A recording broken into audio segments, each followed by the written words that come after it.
जय हिंद साथियों। जैसा कि आप सब जानते हो कि हम सब संधि को पढ़ रहे हैं। संधि में दीर्घ और गुण को देख चुके हैं, आज देखने वाले हैं वृद्धि संधि को। ठीक है, और फिर आशा है कि आप सबको जो हम पढ़े हैं यानी कि दीर्घ और गुण कॉन्सेप्ट के साथ साथ ट्रिक भी हमने बताया, यानी कि एक तरीका बताया है करने का कि कैसे आपके एग्जाम में अगर आता है तो कैसे आप कर पाओगे। तो सब चीज़ें समझ में आई होगी आपको। आगे भी इसको भी समझने वाले हैं, इसके देखिए ट्रिक भी समझेंगे और फिर इसको कॉन्सेप्ट के साथ समझेंगे। ठीक है, फिर इसमें कैसे तोड़ा जाता है, कौन सा शब्द रखें, इन सब बातों का ध्यान रख करके हम लोग इसको करने वाले हैं। ठीक है डियर, तो चलिए इसके कॉन्सेप्ट के साथ साथ ट्रिक भी सीखते हैं। ठीक, तो चलिए देखते हैं इसको। वृद्धि संधि, वृद्धि संधि एक किस संधि के अंतर्गत आता है तो बताइएगा कि यह स्वर संधि का ही भेद है। कौन सा? वृद्धि स्वर संधि। ठीक है, देखिए इसकी एक परिभाषा, प्रॉपर परिभाषा देख लेते हैं। कैसी परिभाषा है? यदि अ या आ के बाद, यदि अ या आ के बाद ए ऐ ओ औ आता है तो दोनों मिलकर के ऐ और औ बना देते हैं। क्या बना देते हैं? ऐ और औ। देखिए यही चीज हमने लिखा है कि यदि अ या आ के बाद, अ या आ के बाद ए ऐ ओ औ आते हैं, ठीक है, आते हैं तो दोनों मिलकर के क्रमशः ऐ और औ बना देते हैं। क्या बना देंगे डियर? ऐ और औ, यही दो का निर्माण होगा। या फिर अ या आ के बाद ए ऐ या फिर ऐ ऐ। ठीक, तो दोनों मिल करके क्या बनाएगा? ऐ बनाएगा। या फिर अ या आ के बाद ओ औ, इन दोनों में से कोई आ जाए तो दोनों मिल करके क्या बना देगा? औ बना देगा। ठीक है, इन दोनों बात का ध्यान रखिएगा। यही चीज इस सूत्र के माध्यम से भी हम लोग सीखने वाले हैं। ठीक है, देखिए यही चीज हम परिभाषा में बताएं, वही चीज सूत्र के माध्यम से भी पिरो दिया है। आप सब समझने की कोशिश कीजिएगा। देखिएगा, अ या आ के बाद ए या ऐ आए तो दोनों मिलकर ऐ बना देते हैं। ठीक है, ऐ के लिए क्या मात्रा लगाते हैं? दो मात्रा ऊपर लगती है, एक खड़ी पाई लगती है, ऐ। ठीक, आगे दूसरा क्या था? अ या आ के बाद ओ या औ आता है तो दोनों मिलकर के औ का फॉर्मेशन करेगा, औ का निर्माण करेगा। ठीक है, तो औ के लिए क्या मात्रा लगती है? सॉरी, यहाँ पे ऐ के लिए केवल दो मात्रा लगती है ऊपर। ठीक है, और फिर औ के लिए दो मात्रा ऊपर लगती है, एक खड़ी पाई लगती है औ में। ठीक है, ध्यान दीजिएगा बात को। यहाँ पे औ ऐ के लिए केवल दो मात्रा लगती है ऊपर, ठीक है, उसके ऊपर लगेगी। इन दोनों को बात को ध्यान रखिएगा। अब सूत्र में यही चीज हमने लिख दिया है, परिभाषा की, परिभाषा वाले को सूत्र में हमने पिरो दिया है, बस और कुछ नहीं किया है। ठीक है, और फिर ध्यान में रखने ट्रिक भी। ट्रिक क्या है? ऐसे ट्रिक आप बैठा सकते हो, वृद्धि ऐ औ, इस चीज को आप रखिएगा ध्यान में। ठीक है, एक क्या हो जाएगा? ट्रिक हो जाएगा। वृद्धि ऐ औ, वृद्धि ऐ औ, ये अगर ध्यान में रखेंगे तो आपके दिमाग में रहेगा तो आप कर पाओगे। ठीक है, यही ट्रिक है। इन दोनों को ध्यान में रखेंगे कि ऐसी मात्रा, इसकी मात्रा जहां भी दिखाई देगी वह कहाँ, वह वृद्धि संधि होगा। औ की मात्रा जहां दिखाई देगी वह भी वृद्धि संधि होगा। ठीक है, बस यही ट्रिक है और कुछ भी ट्रिक नहीं है। ठीक है, अब देखते हैं उदाहरण कुछ देख लेते हैं, कर लेते हैं कैसे तोड़ा जाता है, कैसे संधि किया जाता है और कैसे विच्छेद किया जाता है डियर। ठीक है, चलिए देखते हैं मत एकता। ठीक है, मत एकता क्या हो जाएगा? मत प्लस एकता। क्या हो जाएगा डियर?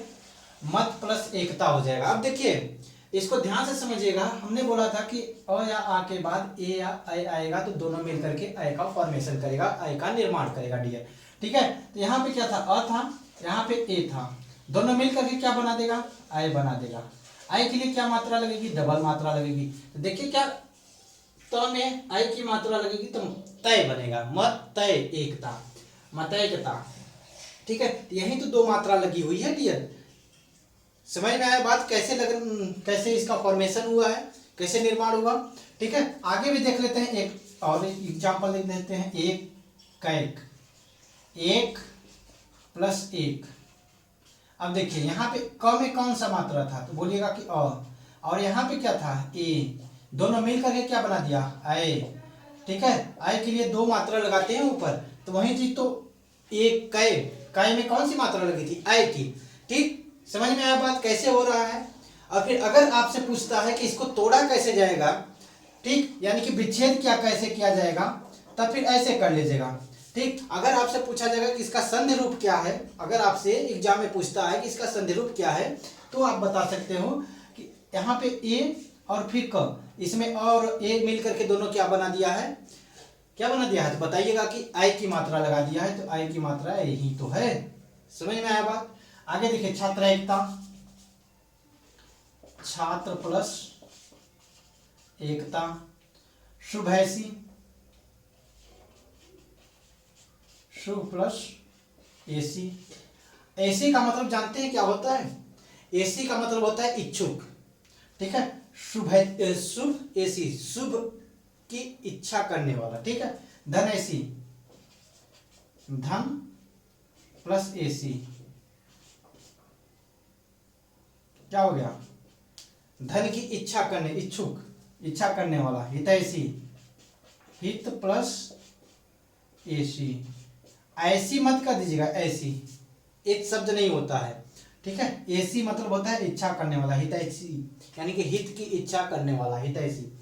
ठीक है, सदैव, सदा प्लस एव, अयव नहीं करने हैं।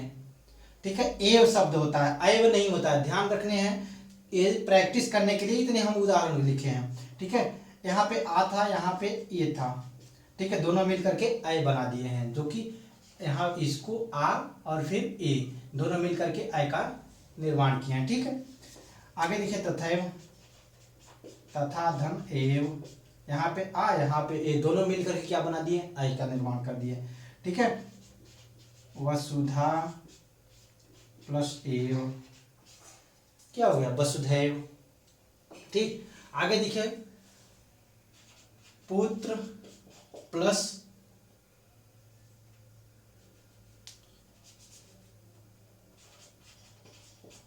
पुत्र प्लस ऐसणा।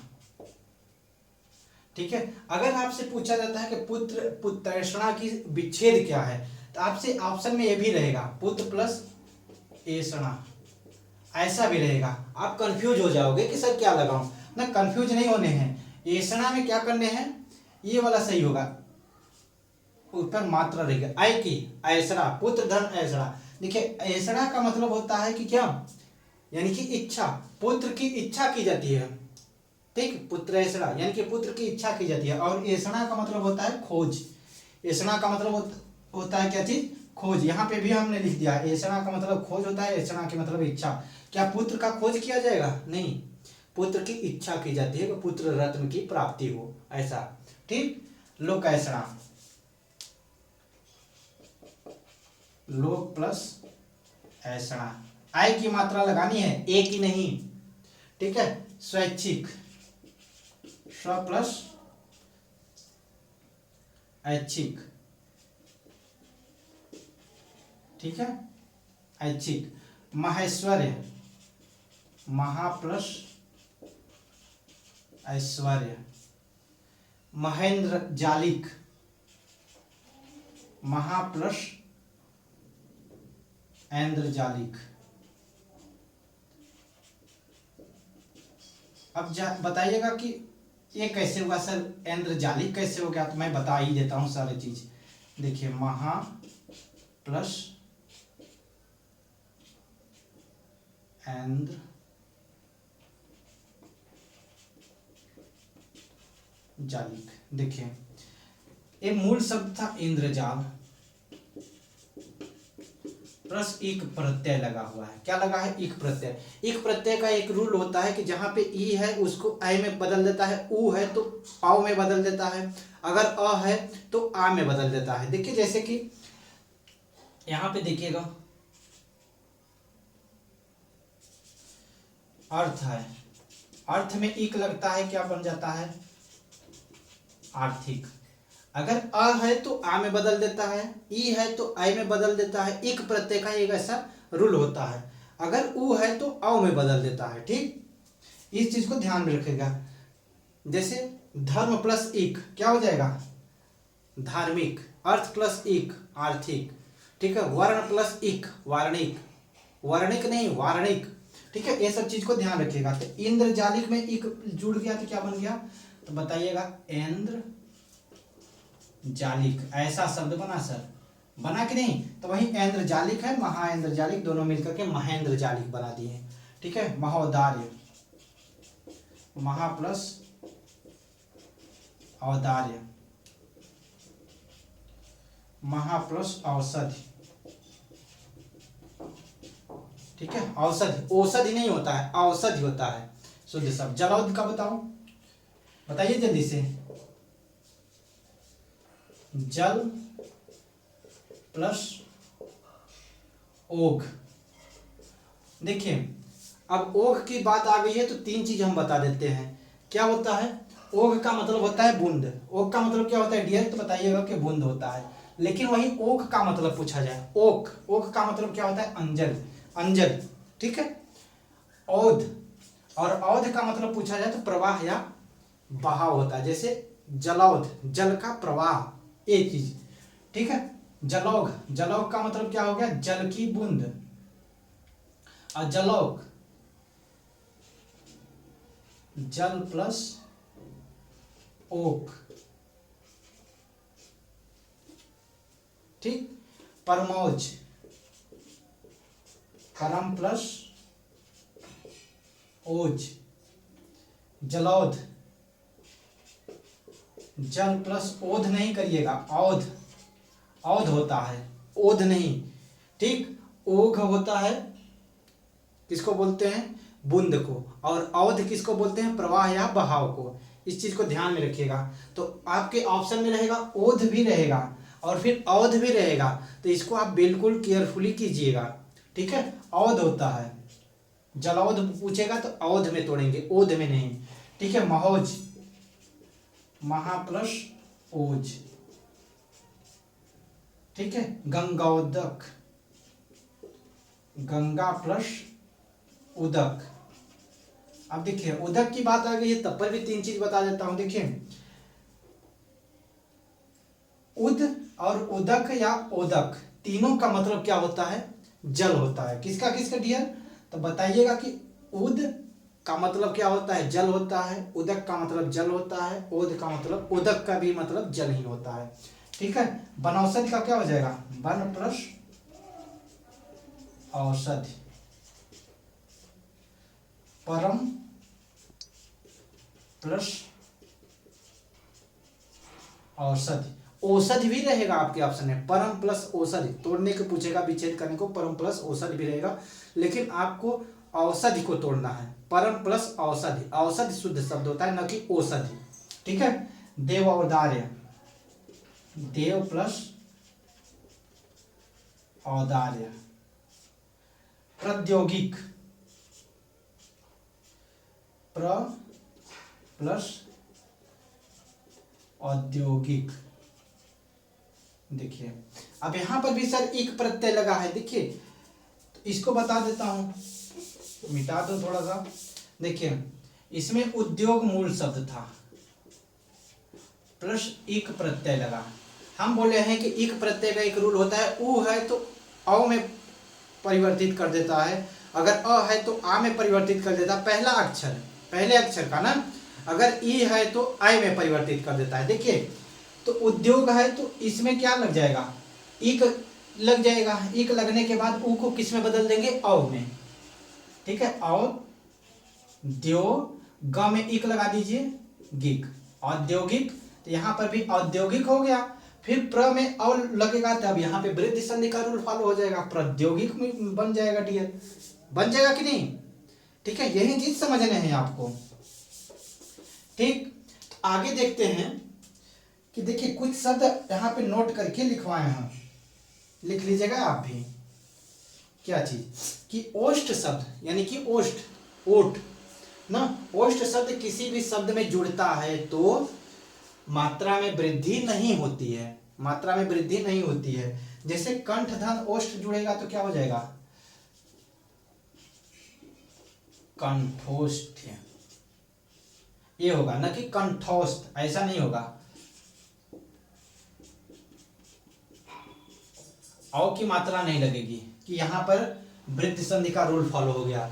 ओष्ठ, ओष्ठ में जुड़ेगा, ओठ जुड़ेगा किसी भी शब्द में तो उसमें अ की मात्रा में वृद्धि नहीं होगी, ध्यान दीजिएगा इस बात को। अधर धन ओष्ठ क्या हो जाएगा, अधरोष्ठ, ठीक है, अधरोष्ठ, अ की मात्रा नहीं लगेगा। दंत धन ओष्ठ, दंतोष्ठ, ठीक है, न कि दंतोष्ठ, ऐसा नहीं होगा। आपके ऑप्शन में रहेगा लेकिन ये वाला गलत रहेगा, ठीक है, दंतोष्ठ नहीं होगा, वृद्धि संधि का रूल फॉलो नहीं होगा, अपवाद में ये चीज रहेगा, ठीक है। तो आप ध्यान रखिएगा इस बात का कि नहीं सर ओष्ठ बताए थे, ओष्ठ में, ओष्ठ अगर किसी शब्द में जुड़ता है तो वहां पे मात्रा की वृद्धि यानी कि वृद्धि संधि का रूल वहां फॉलो नहीं होगा, ठीक है। तो ये सब चीजें समझ में आई होगी, आशा करते हैं। बेहतर ढंग से करने की कोशिश कीजिएगा और फिर आपके बुक में दिया होगा वहां से तोड़ने की कोशिश कीजिएगा, ठीक है। और कहीं अगर प्रॉब्लम आती है तो कमेंट बॉक्स में आप बताइएगा कि सर यहाँ पे प्रॉब्लम आ रही है। मैं यथासंभव प्रयास करूंगा कि आपके सारे डाउट को क्लियर करूं, यानी कि आपके संतुष्ट कर पाऊं, यानी कि आप सारी चीज़ों को सीख पाएँ, ठीक है। तो चलिए इसको नोट डाउन कर लीजिएगा अपने नोटबुक में, ठीक है। तो मिलते हैं कल नेक्स्ट क्लास में, तब तक के लिए आप सब हंसते रहिए, मुस्कुराते रहिए और फिर पढ़ते रहिए। Thank you, take care dear.